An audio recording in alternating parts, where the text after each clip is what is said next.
اللہ کو راضی کر لینا فتح ہے، کامیابی ہے، اور اللہ کو ناراض کر لینا شکست ہے، ناکامی ہے۔ کسی قوم کا عمل غلط ہو جائے یہ بھی بہت بڑی مشکل ہے، کسی قوم کا علم غلط ہو جائے یہ تباہی و بربادی ہے۔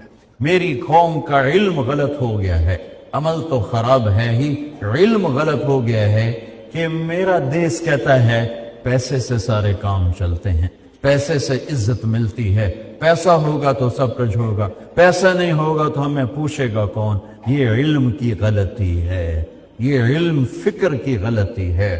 میرا نبی کہتا ہے اللہ راضی ہوگا تو سارے کام بن گئے، اللہ ناراض ہے تو سارے کام بگڑ گئے، اللہ راضی ہے سارے کام بن گئے۔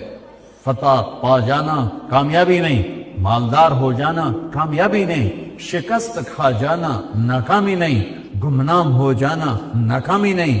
ناکامی یہ ہے کہ میرا اللہ ناراض ہو گیا، کامیابی یہ ہے کہ میرا اللہ مجھ سے راضی ہو گیا۔ میرے نبی کی اولاد ذبح ہو گئی، سر 18 پاکیزہ سر چڑھ گئے نیزوں پر، اور شمر کا جھنڈا لہرا رہا ہے۔ فتح کس نے پائی؟ کامیاب کون ہوا؟ جن کے سر کٹے، جو نیزوں پہ چڑھے۔ لعنت کن کے حصے میں آئی؟ جنہوں نے جھنڈے لہرائے، جنہوں نے زندہ باد کے نعرے لگائے۔ تاریخ گواہی دے رہی ہے، میرا رب کا قرآن گواہی دے رہا ہے کہ وَرِضْوَانٌ مِّنَ اللَّهِ أَكْبَرُ فَمَنْ زُحْزِحَ عَنِ النَّارِ وَأُدْخِلَ الْجَنَّةَ فَقَدْ فَازَ وَمَا الْحَيَاةُ الدُّنْيَا إِلَّا مَتَاعُ الْغُرُورِ۔ جس نے اللہ کو راضی کیا، جو جہنم سے بچا، وہ کامیاب ہے۔ فَمَنْ ثَقُلَتْ مَوَازِينُهُ فَأُولَئِكَ هُمُ الْمُفْلِحُونَ وَمَنْ خَفَّتْ مَوَازِينُهُ فَأُولَئِكَ الَّذِينَ خَسِرُوا أَنفُسَهُمْ فِي جَهَنَّمَ خَالِدُونَ فَأَمَّا مَنْ ثَقُلَتْ مَوَازِينُهُ فَهُوَ فِي عِيشَةٍ رَاضِيَةٍ وَأَمَّا مَنْ خَفَّتْ مَوَازِينُهُ فَأُمُّهُ هَاوِيَةٌ وَمَا أَدْرَاكَ مَا هِيَ نَارٌ حَامِيَةٌ فَأَمَّا مَنْ أُوتِيَ كِتَابَهُ بِيَمِينِهِ فَيَقُولُ هَاؤُمُ اقْرَءُوا كِتَابِيَهْ فهو في إني ظننت أني ملاق حسابيا فهو في عيشة راضية في جنة عالية قطوفها دانية كلوا واشربوا هنيا بما أسلفتم في الأيام الخالية کامیاب۔ وأما من أوتي كتابه بشماله فيقول يا ليتني لم أوت كتابيا ولم أدر ما حسابيا يا ليتها كانت القاضية ما أغنى عني ماليا هلك عني سلطانيا خذوه فغلوه ثم الجحیم صلوه۔ ناکام۔ میرا رب کا قرآن کہہ رہا ہے اللہ کو جس نے پا لیا کامیاب، جس نے اللہ کو کھو دیا ناکام۔ جس عورت نے، جس مرد نے اللہ کو پا لیا کامیاب، جس بوڑھے نے، جوان نے، سندھی نے، بلوچی نے، پنجابی نے، بلتستانی نے، پشتون نے اللہ کو پا لیا کامیاب، اللہ کو کھو دیا ناکام۔ اس اللہ تک پہنچانے کا راستہ ہے محمد الرسول اللہ۔ تو بھائیو، میرے رب نے اعلان کر دیا فلا وربک لا یؤمنون حتی یحکموک فیما شجر بینہم۔ میرا نبی آپ کراچی والوں کو، پی آئی اے والوں کو، کل کائنات کو بتا دیں اگر مجھے راضی کرنا ہے تو در مصطفیٰ پہ جھکنا پڑے گا، اور کہیں سے میری رضا کا پروانہ نہیں مل سکتا۔ اس آیت کا ترجمہ ہمارے شاعر نے کیا ہے کہ محمد سے وفا تو نے تو ہم تیرے ہیں، یہ جہاں چیز ہے کیا لوح و قلم تیرے۔ تو پی آئی اے کو اوپر اٹھانا ہو یا پاکستان کو اوپر اٹھانا ہو، غلام نبی بننا پڑے گا، غلام مصطفیٰ بننا پڑے گا۔ ساری عزت کے خزانے وہاں سے کھلتے ہیں، ساری کامیابیوں کے دہانے وہاں سے کھلتے ہیں، ساری بلندیاں وہاں چھپی ہوئی ہیں۔ عرب کے اونٹ چرانے والوں کو اللہ نے کیسر اور کسرا کا مالک بنایا غلامی مصطفیٰ سے۔